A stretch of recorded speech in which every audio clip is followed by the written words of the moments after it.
Okay, well this is kind of our family history. I'm a sixth generation farmer at Felton Farms. The first one to come was John Felton, we call him JJ. He came here in the 40s and he purchased the first block of ground here in 1882. I think he bought 40 acres for his first tract of ground. Jason Felton, we're in Lee County, Arkansas. Me and my brother Trent Felton, we farm together. We're farming 8,000 acres. We're corn, cotton, beans, and peanut rotation on our farm. We're about 20 to 25% corn every year and 20 to 25% soybeans, and roughly 30% cotton and 15 to 20% peanuts most years. We first started growing Stine in 2007. It was corn. We didn't have beans back then in our program. We've always heard of Stine and Harry Stine and some of the things he was trying to do. Salesman came in, we're real impressed with the Stine. I liked the way it was a shorter hybrid, had some good yield data behind it, so we tried it out. In 07 we had an Easter freeze. I think it went down to about 27 degrees Easter night. We ended up having to replant 100% of all of our corn.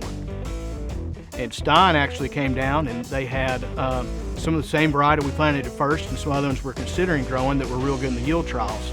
So we ended up being 1,000 acres of corn. We planted it the first time about March the 20th and we replanted about April the 24th. Ended up averaging probably somewhere around 200, 205 bushels on 1,000 acres of corn that we planted a month later than we normally would. It's been our operation ever since. We got started growing the VT Triple Pro corn, 9734, 9739. We did that 5 or 6 years straight, and they've just been great varieties for us. So we've moved on now to most of what we're growing is the 9808, E20. We pollinate really early with these hybrids, which we're trying to plant as early as we can. We want to try to be in pollination through the lower levels of heat that we can get around here. And so by pollinating early, we can usually hopefully be late May and be pollinating.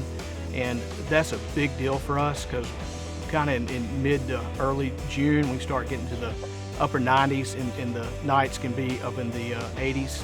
So the faster we pollinate, the better our corn yields seem to be. So that's a huge advantage that we found with our Stine varieties.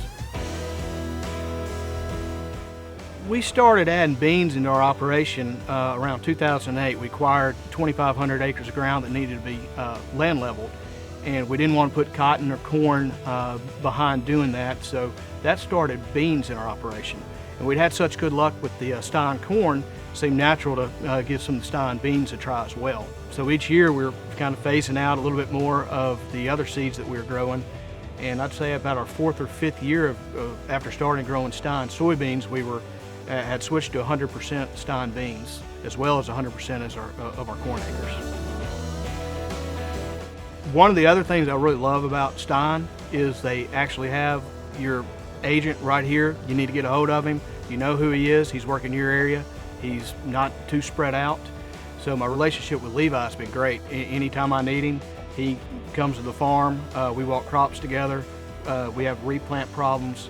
I can have seed here sometimes the same day, if not the next day. So very, very accessible, and it's been a very good relationship. I choose Stine because Stine has yield.